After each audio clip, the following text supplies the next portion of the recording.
Good morning, everyone. My name is Leandro Aguirre Carrillo, and I'm representing the government sector on this roundtable discussion about circular economy. Thank you all for participating. And our goal today is to analyze how can we promote a system that balances environmental protection, economic growth, and industrial innovation. So let's begin with brief introductions. Thank you, Leandro. I'm Sandra Leon, an environmental activist focused on conservation and waste reduction. For me, the circular economy is one of the most effective ways to reduce pollution and preserve ecosystems for future generation. Hello everyone, I'm Juan José Rizo, Obando, an economic analyst.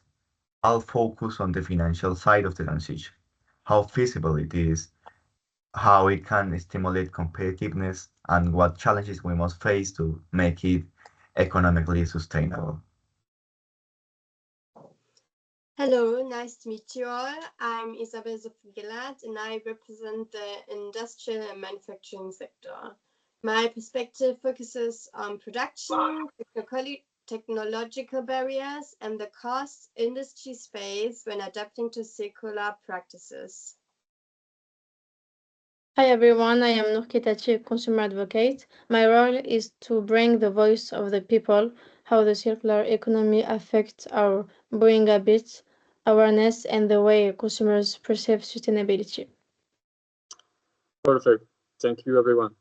So let's begin with the main question. Why should we promote a circular economy, and how can we achieve a balance between sustainability, economic growth, and industrial progress? The circular economy is essential if we truly want to break free from the linear model of take, make, and dispose. Right now, humanity consumes far more than the earth can generate each year. Landfills are overflowing, oceans are full of plastics, and air quality is declining. Circularity offers a smart path, designing long-lasting, repairable, and recycling products, creating renewable energy, and reducing waste at the source. This isn't simple environmental preference, it's a climate emergency. If we continue at the current pace by 2050, we'll need almost 3 planets worth of resource. We need to we need action now. Yeah, I completely agree with Sandra about the urgency. But as an economist, I always look at how we can achieve it. Transitioning to a circular model requires massive investment, training, and innovation. Many small and medium-sized enterprises, especially in developing countries, cannot afford this change alone. Therefore, the question is not whether we should move towards circularity, that's obvious, but how to make it financially viable. We need tax incentives, green finance mechanisms, and public-private partnerships. If we design the right policies, circularity could start actually boost competitiveness and create thousands of green jobs. Yes, that's a crucial point. From the industry's perspective, we are willing to change, but the initial costs are considerable. For instance, redesigning supply chains to include recycled materials means new equipment, new suppliers, and new certifications. The standards are still evolving, and there's uncertainty about future regulations. If the government can offer a clear regulatory framework and stable long-term policies, industries will be more confident to invest. We need collaboration, not confrontation. I understand both sides, but from the consumer's point of view, the challenge is also cultural. Many people still believe that sustainability equals higher price. They ask, why should I pay for a recycled t-shirt or repaired phone? If they don't see the immediate benefit, they choose the cheaper, less sustainable option. That's why consumers' education and transparency are essential. Companies must prove that their products are generally sustainable and not just doing greenwashing. People are willing to change their habits and they trust the information they receive. Excellent reflections. From the government sector, our job is to create the conditions for that change to happen. We're implementing tax benefits, green innovation programs, new recycling regulations, educational campaigns. However, we must ensure that sustainability doesn't become a privilege for the few. A circular economy must be inclusive, creating opportunities for everyone, from informal recyclers to high-tech innovators. Leandro, you mentioned incentives, but in many countries they remain only on paper. Companies fill out forms, but the funds or the tax benefits never arrive. Without clear monitoring and accountability, business have no real motivation to follow through.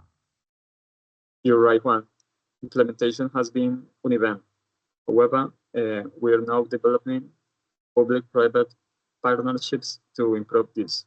For example, we are connecting local governments with companies that specialize in waste management and renewable energy, ensuring both supervision and collaboration.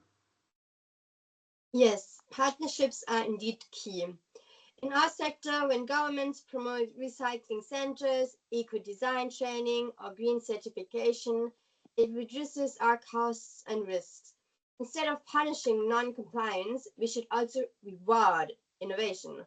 For instance, in some European countries, firms that achieve high recycling rates pay lower import taxes. That motivates change. That sounds promising, Sophie, but I have to add a warning.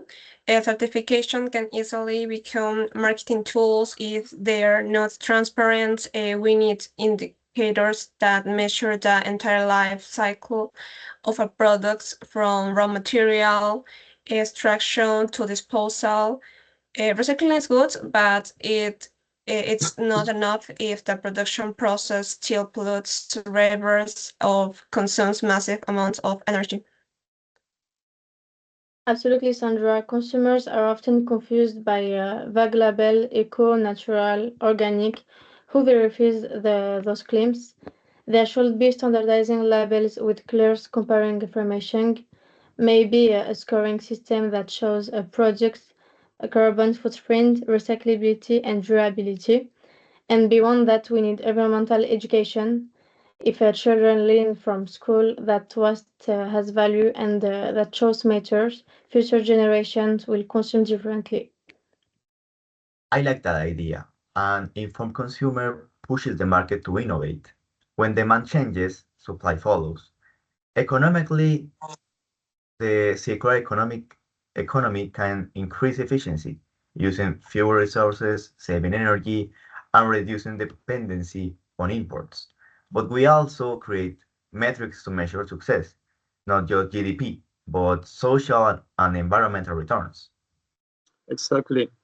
In our national circular economy plan, we estimated that we could generate up to 100,000 jobs in sectors such as repair service, recycling, renewable energy, and it's not only about the environment, it is development strategy.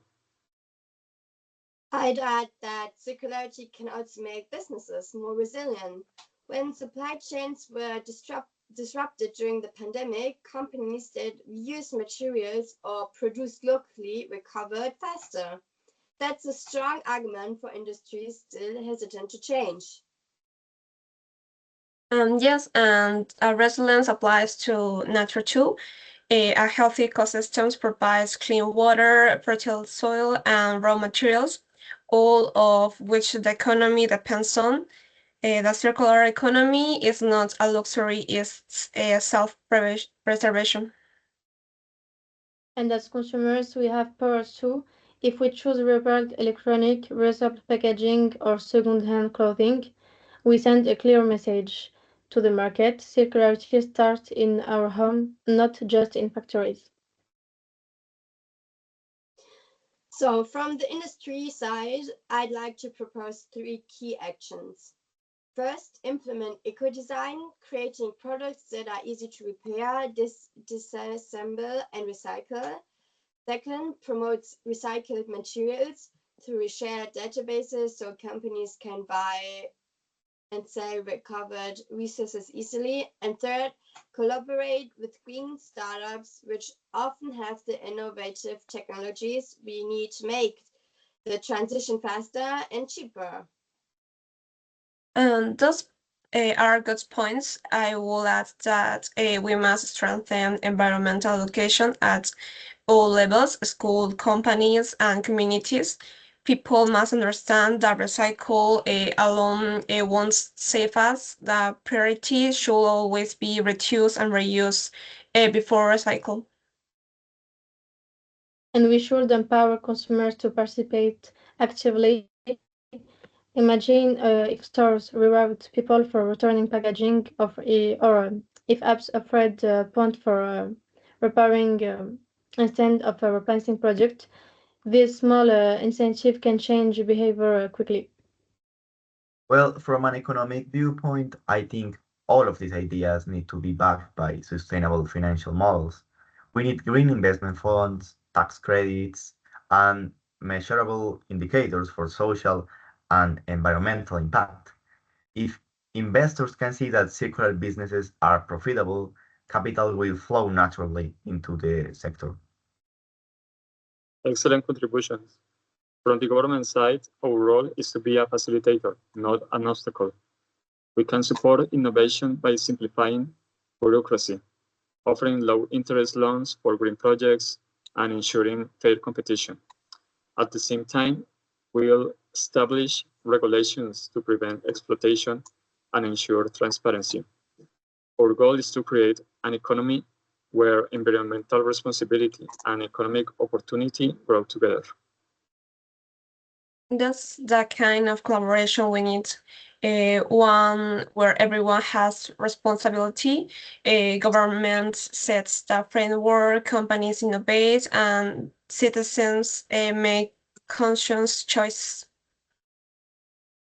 Exactly. The transition will not happen overnight. But if each actor does their part, a sector does their part, we can create a truly circular system. And let's remember small daily decision, doing local raising materials, reading waste also build the foundation for bigger change. Thank you all for this insightful conversation. Before we finish, I'd like each one of you to share a closing statement that summarizes your position in one sentence. I will say the circular economy is not the future, it is the present we urgently need to survive. I'm gonna say circularity and economic growth are not opposites. They're complementary as long as we plan them intelligently. In my opinion, for circularity to succeed, we need true cooperation between industry, government, and society. And I will say real change begins in each person's shopping cart with every choice we make. And from the state, our mission is to make sure this transformation is accessible, affordable, fair, and sustainable for all. Thank you all for participating in this roundtable, and let's keep working together. Thank you very much. Thank you. Thank you. Thank you.